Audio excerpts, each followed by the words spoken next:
अरे भाभी, आपका तो चेहरा लटक गया है। क्या हुआ जो मायके नहीं जाओगी? देखो, मेरी फाइनल की परीक्षाएं हैं और मम्मी के घुटनों में दर्द रहता है।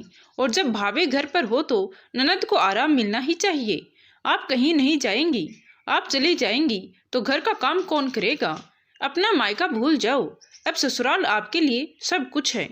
वाणी की ननद अदिति लगातार बोले जा रही थी और वाणी की सास एकदम चुप थी। आखिर वो घर की बड़ी है तो उन्हें बोलना तो चाहिए। फिर अदिति तो अभी घर में सबसे छोटी है, उसे तो अपनी भाभी से ढंग से बात करनी चाहिए। वाणी मन ही मन सोच रही थी कि तभी अदिति फिर बोलती है, देखो भाभी, परीक्षा में नंबर कम आएंगे तो इसके जिम्मेदार आप ही होंगी, क्योंकि आप पूरा घर संभाल लेती हो। अगर आप ही घर से चली जाओगी तो मम्मी काम करेगी और मुझे उनकी मदद करवानी होगी, तो मैं पढ़ूंगी कब? हाँ बहू, अदिति सही कह रही है। अभी मायके मत जाओ। अब तुम्हारी बहन मायके आ रही है तो वो अकेली रहकर चली जाएगी। अब जरूरी है क्या उसके साथ में रहो? इसकी परीक्षाओं के बाद चली जाना, स्नेहलता जी ने रोकते हुए कहा। वाणी समझ गई थी कि अब वो दीदी से मिल नहीं पाएगी। दीदी दूर से आ रही है और अभी उनके बच्चों की छुट्टियां हैं। उसका बड़ा मन था कि वो उनके साथ रहे। दीदी 2 साल में एक बार ही तो आते हैं। अब जब स्नेहलता जी और अदिति ने मिलकर फैसला सुना दिया है तो ये फैसला तो उसके पति संदीप को हर हाल में मानना होगा, क्योंकि वो अपनी माँ और बहन के हर फैसले में अपनी सहमति दे देते हैं। उनके खिलाफ वो कभी नहीं बोलेंगे। अदिति की परीक्षाएं तो बस बहाना है, अभी उसमें 1 महीना है। लेकिन जब से वो इस घर में आई है उसकी कार्य कुशलता ही उसकी दुश्मन बन गई है। माँ के दिए गए संस्कारों के कारण उसने आते ही पूरे घर को संभाल लिया था, सबको काम हाथों में करके दिया और अब सब उसके आदी हो गए थे। घर के हर छोटे से लेकर बड़े काम के लिए वाणी को ही पुकारा जाता था। यहाँ तक कि सबके चाय पीने के बाद भी जूठे कप उठाने के लिए भी वाणी को ही आवाज दी जाती थी। अब ऐसे में ससुराल छोड़कर मायके जाना सबको अखर रहा था, पर उसे भी तो 2 साल बाद अपनी दीदी से मिलने का बड़ा मन था। आज सुबह ही पापा का फोन आया था कि समधन जी, वाणी की बड़ी बहन आई हुई है तो उसे भेज दीजिएगा।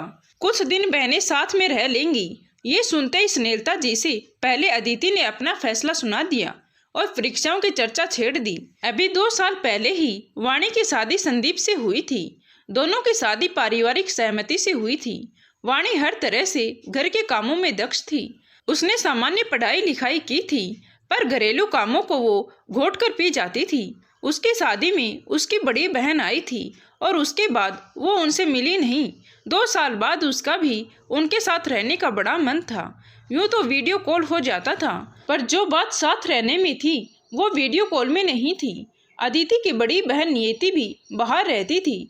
उसकी शादी 4 साल पहले ही हुई थी।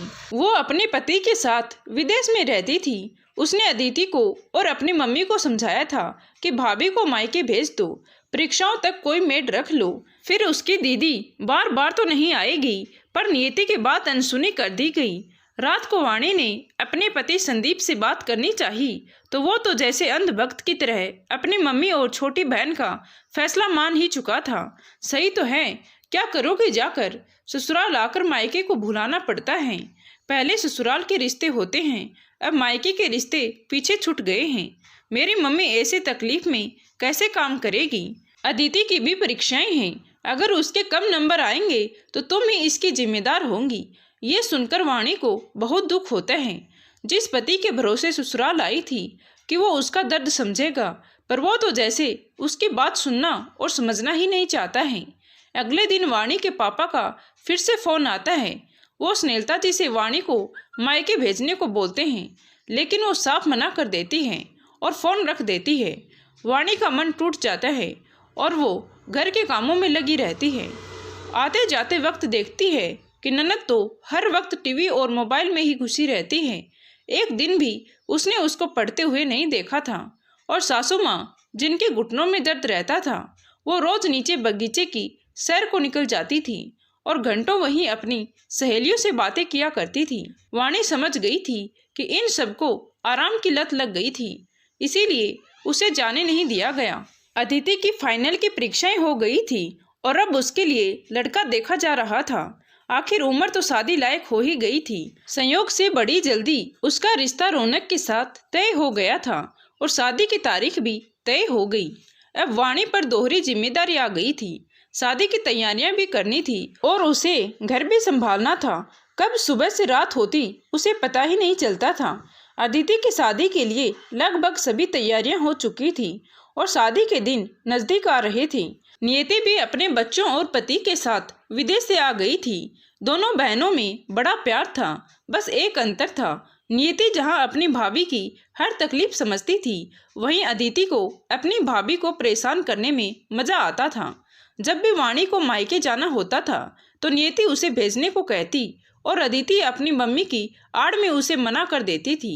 एक रात दोनों बहनें बात कर रही थी तो नियति ने समझाया कि वो भाभी के साथ ऐसा व्यवहार क्यों करती है।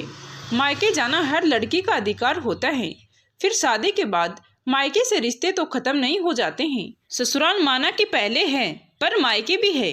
शादी के बाद मायके की बहुत याद आती है।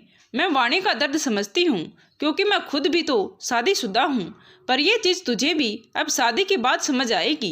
क्या दीदी, आप भी बेकार की बातें लेकर बैठ गई हो? रौनक मेरी हर खुशी का ध्यान रखते हैं। मैं जब भी कहूँगी मुझे यहाँ लेकर खुद आ जाएंगे। मेरी तो सास और ननद भी बहुत अच्छे हैं, मेरे साथ ये सब नाटक नहीं होंगे। हाँ मेरी बहन, काश तेरे साथ यही सब हो। तुझे मेरे और वाणी की तरह ससुराल वालों के दबाव में रहना ना पड़े। अदिति की शादी हो जाती है। शुरू में उसे सब अच्छा लगता है और वो जल्दी जल्दी मायके आ जाती है, पर जैसे जैसे वो अपना घर संभालती है सारी जिम्मेदारी उस पर डाल दी जाती है। एक दिन उसका मायके जाने का बड़ा मन था।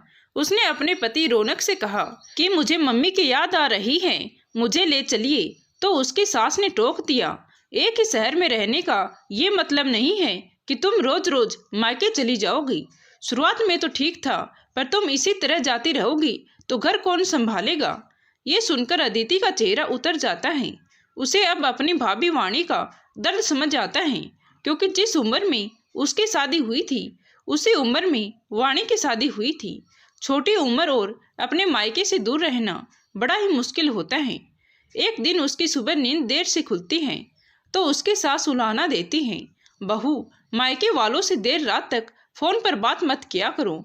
सुबह ऐसे ही देर से उठोगी तो घर के सारे काम पड़े रह जाएंगे। ये सुनकर उसे रह रहकर अपना गलत व्यवहार याद आ रहा था। एक दिन वाणी को उठने में देर हो गई थी तो सबसे ज्यादा वो चिल्ला रही थी। देर रात तक अपने मायके वालों से बातें करती रहती है, अपनी दीदी से वीडियो कॉल करती रहती है, तभी तो इनकी नींद नहीं खुलती है। मुझे इनके कारण कॉलेज जाने में देरी हो जाती है, नाश्ता समय पर नहीं मिलता है और कपड़े भी प्रेस नहीं होते हैं। पता नहीं क्यों हर समय अपने घर वालों से फोन पर लगी रहती है। मम्मी, आप भाभी से इनका फोन छीन लीजिए। अदिति की आंखें भर आई। सच में शादी के बाद रह रहकर मायके की कितनी याद आती है, ये उसे अब समझ में आ रहा था। इसी तरह एक साल निकल गया। नियति के ससुराल में शादी थी, वो उसी में शामिल होने के लिए विदेश से आ रही थी। उसके आने की सबसे ज्यादा खुशी अदिति को हो रही थी, क्योंकि अदिति शादी के बाद अपनी दीदी के साथ एक दिन भी नहीं रही थी। शादी में जाने के बाद नियति जल्द ही अपने मायके अपनी मम्मी और भाभी के साथ रहने को आ गई और अब उसे अपनी छोटी बहन के आने का इंतजार हो रहा था। अदिति भी मायके जाने के नाम से खुश हो रही थी, पर तभी अचानक उसकी सास बाथरूम में फिसल जाती है। फ्रैक्चर तो नहीं होता है, पर दर्द पाँव में बहुत हो रहा था। उसी वक्त अदिति के पापा का फोन आता है। वो अदिति को मायके भेजने को कहते हैं, पर उसकी सास मना कर देती है। समधी जी, पैरों में दर्द है, बहू को भेज दूंगी तो यहाँ घर का काम कौन करेगा। अब जितने दिन मायके रहना था ये रह ली, अब तो हमारे घर की बहू है। अब हम सब इधर तकलीफ पाई और बहू मायके में आराम करे, इसीलिए तो हमने शादी नहीं की थी ना। रही बात इसकी दीदी की, तो फिर कभी बहनें मिल लेंगी, इस साल नहीं तो अगले साल ही मिल लेगी। और आगे बात सुने बिना ही उन्होंने फोन रख दिया। ये सारे शब्द अदिति के कानों में गर्म शीशे की भांति पिघल रहे थे। आखिर उसका क्या उसने भुगत ही लिया। उसने हमेशा अपनी भाभी वाणी को मायके जाने से रोका और हमेशा उनका दिल दुखाया। शायद आज इसीलिए उसके साथ भी वो सब कुछ हो रहा था। आज उसे अपने किए गए हर कर्म का फल मिल रहा था। आज वो अपनी भाभी की जगह पर खड़ी थी और खुद को असहाय महसूस कर रही थी। अदिति की आंखों में और दिल में बड़ा ही दर्द था। तभी उसकी मम्मी का फोन आता है।